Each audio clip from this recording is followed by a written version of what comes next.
आज हम सीटेट मनोविज्ञान में बुद्धि के बारे में पढ़ेंगे। बुद्धि किसे कहते हैं, बुद्धि का सर्वप्रथम प्रयोग किसने किया था, बुद्धि के प्रकार कितने हैं या बुद्धि के सिद्धांत कौन कौन से हैं। तो चलिए हम देखते हैं बुद्धि के बारे में। बुद्धि का सर्वप्रथम प्रयोग फ्रांसिस गाल्टन ने किया था।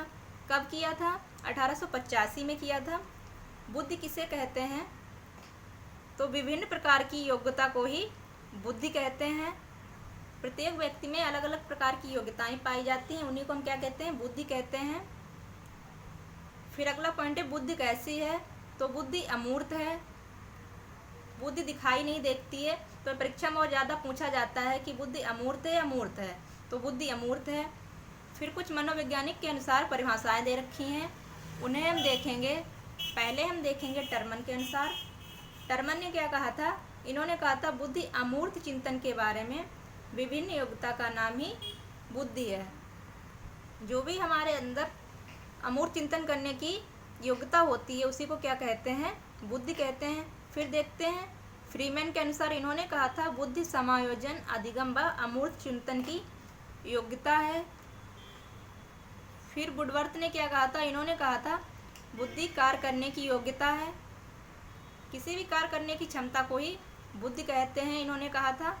फिर विनय देखते हैं, विनय ने क्या कहा था? विनय ने कहा था बुद्धि में 4 शब्द निहित होते हैं। कौन कौन से हैं? ज्ञान है, आविष्कार है, निर्देश है और आलोचना है। फिर हम बुद्धि के प्रकार के बारे में देखते हैं।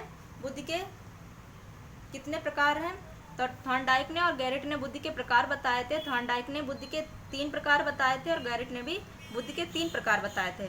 पहला कौन सा इसमें थॉर्नडाइक के अनुसार? इन्होंने यांत्रिक बुद्धि को ही मूर्त बुद्धि कहते हैं। दूसरा है अमूर्त बुद्धि और तीसरा है सामाजिक बुद्धि। गैरेट के अनुसार इन्होंने भी 3 प्रकार बताए थे। पहला है मूर्त बुद्धि, दूसरा है अमूर्त बुद्धि और तीसरा है सामाजिक बुद्धि। चलिए हम इन सब के बारे में देखते हैं। पहले हम देखते हैं मूर्त बुद्धि के बारे में। तो मूर्त बुद्धि में कौन कौन से किसे किसे कहते हैं? तो मूर्त बुद्धि को स्थूल बुद्धि भी कहते हैं। इसमें व्यावहारिक बुद्धि भी होती है, स्थूल बुद्धि भी कहा जाता है, यांत्रिक बुद्धि भी और दिखाई देने वाली बुद्धि भी। तो मूर्त बुद्धि को इन नामों से जाना जाता है। दिखाई देने वाली बुद्धि कौन सी होती है? नोट पॉइंट में दे रखा है, जैसे कारीगर है, वास्तुकार है, इंजीनियर है, इनमें कौन सी बुद्धि पाई जाती है? मूर्त बुद्धि या यांत्रिक बुद्धि होती है। जैसे कोई कारीगर है या वास्तुकार है या इंजीनियर है, किसी कार को देखकर ही काम करेगा, तो इनमें दिखाई देने वाली बुद्धि होती है। इनमें कौन सी बुद्धि पाई जाएगी? मूर्त बुद्धि या यांत्रिक बुद्धि। फिर हम देखते हैं अमूर्त बुद्धि के बारे में। अमूर्त बुद्धि को सूक्ष्म बुद्धि भी कहते हैं। ये बुद्धि है चिंतन करने की क्षमता को अमूर्त बुद्धि कहते हैं। ये बुद्धि दिखाई नहीं देती है। जैसे चित्रकार है, कहानीकार है या दार्शनिक है, ये लोग हैं जो चिंतन करेंगे। चित्रकार जब कोई चिंतन करेगा, कहानीकार, तभी वो चित्र को बना पाएगा और कहानी को लिख पाएगा। तो चित्रकार, कहानीकार है या दार्शनिक है, इनमें अमूर्त बुद्धि पाई जाती है। फिर अगला देखते हैं सामाजिक बुद्धि। सामाजिक बुद्धि जैसे इसमें हम लोग आ जाते हैं। जैसे समाज में रहने वाले लोगों में जो बुद्धि पाई जाती है वह सामाजिक बुद्धि होती है। जैसे राजनेता हो गया, अभिनेता हो गया या व्यक्ति हो गया आदि। नोट पॉइंट में 2 दे रखे हैं। इसमें कहा गया है सर्वाधिक प्रभाव किसका पड़ता है? बुद्धि पर सर्वाधिक प्रभाव किसका पड़ता है? तो सर्वाधिक प्रभाव वातावरण का पड़ता है। और नाम मात्र का प्रभाव बुद्धि पर किसका पड़ता है? तो वंशानुक्रम का नाम मात्र प्रभाव पड़ता है।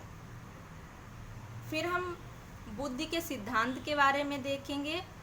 बुद्धि के कौन कौन से सिद्धांत हैं? बुद्धि के सिद्धांत से परीक्षा में बहुत सारे प्रश्न पूछे जाते हैं। तो पहला सिद्धांत है हमारा एक कारक का सिद्धांत। ये किसने दिया था? तो ये अल्फ्रेड बिने ने दिया था और इनके सहयोगी कौन कौन थे? स्टर्न थे और टर्मन थे। अल्फ्रेड बिने ने कहा था कि बुद्धि केवल एक प्रकार की होती है, एक ही समान होती है। तभी इस सिद्धांत की आलोचना हुई थी, इसलिए इसे निरंकुशवादी सिद्धांत कहा जाता है।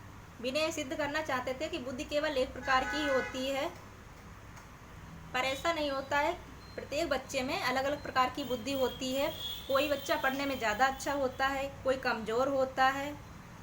अगर बुद्धि केवल एक प्रकार और एक ही समान की हो तो बच्चे को मतलब सेम रिजल्ट आना चाहिए, तभी इस सिद्धांत की आलोचना की गई थी।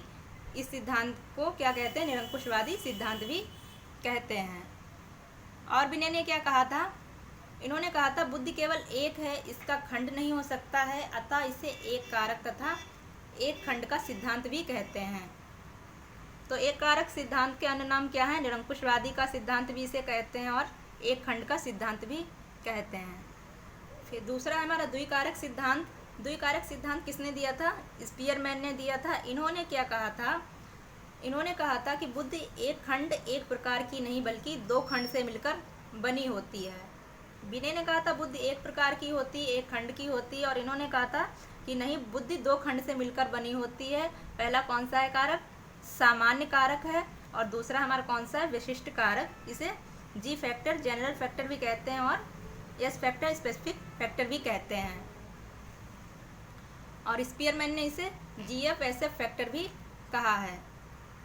फिर हमारा त्रिखंड का सिद्धांत, इसे किसने दिया था? इसे भी स्पीयरमैन ने दिया था। इसमें तीन खंड आते हैं। तीन कारक कौन कौन से हैं? सामान्य कारक, जिसे जी फैक्टर भी कहते हैं, और दूसरा है विशिष्ट कारक, जिसे यस फैक्टर कहते हैं। तीसरा है हमारा सामूहिक कारक। फिर है हमारा तीसरा बहुकारक सिद्धांत। बहुकारक सिद्धांत किसने दिया था? तो बहुकारक सिद्धांत के प्रतिपादक थॉर्नडाइक हैं। इन्होंने कहा था ना ही बुद्धि एक खंड से मिलकर बनी है, ना ही दो खंडों से मिलकर बनी है, बल्कि बुद्धि बहुखंडों से मिलकर बनी है, इसलिए इसे बहुकारक का सिद्धांत कहा जाता है। जैसे मिट्टी के कणों को गिना नहीं जा सकता है, वैसे ही इसे बालू का सिद्धांत भी कहते हैं, और इसे परमाणुवादी सिद्धांत भी कहा जाता है। और थॉर्नडाइक के अनुसार बुद्धि के कारक असंख्य हैं। फिर हमारा समूह कारक सिद्धांत, ये किसने दिया था? तो ये लुई थर्स्टन ने दिया था। इन्होंने बुद्धि के 7 कारक बताए थे। 7 कारक कौन कौन से हैं? चलिए हम देखते हैं। पहला है हमारा संख्यात्मक योग्यता या आंकिक योग्यता, नंबर फैक्टर, जैसे जोड़ घटाने की योग्यता होनी चाहिए। फिर दूसरा है हमारा शाब्दिक योग्यता, वर्बल फैक्टर, शब्दों का ज्ञान होना चाहिए। फिर है तार्किक योग्यता, तर्क करने की क्षमता होनी चाहिए। फिर है चौथा हमारा बोलने की योग्यता, बातचीत योग्यता होनी चाहिए। फिर है स्मृति योग्यता, याद करने की क्षमता होनी चाहिए। फिर हमारा छठवां है वस्तु प्रेक्षण क्षमता, ज्यामितीय समस्या को हल करने की क्षमता होनी चाहिए। फिर है हमारा 7वां स्थानिक क्षमता, कल्पना क्षमता होनी चाहिए। तो ये 7 कारक हो गए हैं।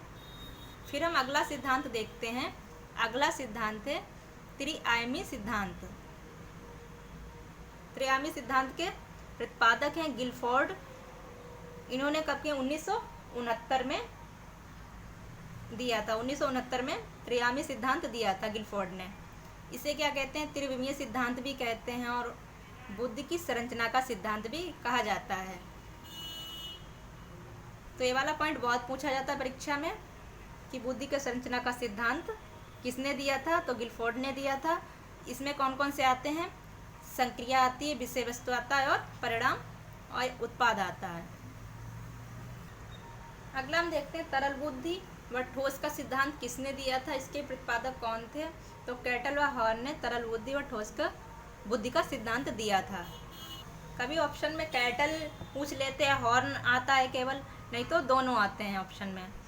अगला है हमारा पदानुक्रमित सिद्धांत। इसके प्रतिपादक कौन है? तो इसके प्रतिपादक फिलिप बर्नन है। तो बुद्धि के इन्हीं सिद्धांतों से ही परीक्षा में पूछा जाता है। तो हमने इस वीडियो में बुद्धि के बारे में पढ़ लिया है, बुद्धि किसे कहते हैं और कितने प्रकार की है, तथा इसके कौन कौन से सिद्धांत हैं। इनसे टेट और सीटेट में ज़्यादातर प्रश्न पूछे जाते हैं। अब बचा हुआ बुद्धिमापन के बारे में हम दूसरे वीडियो में पढ़ेंगे।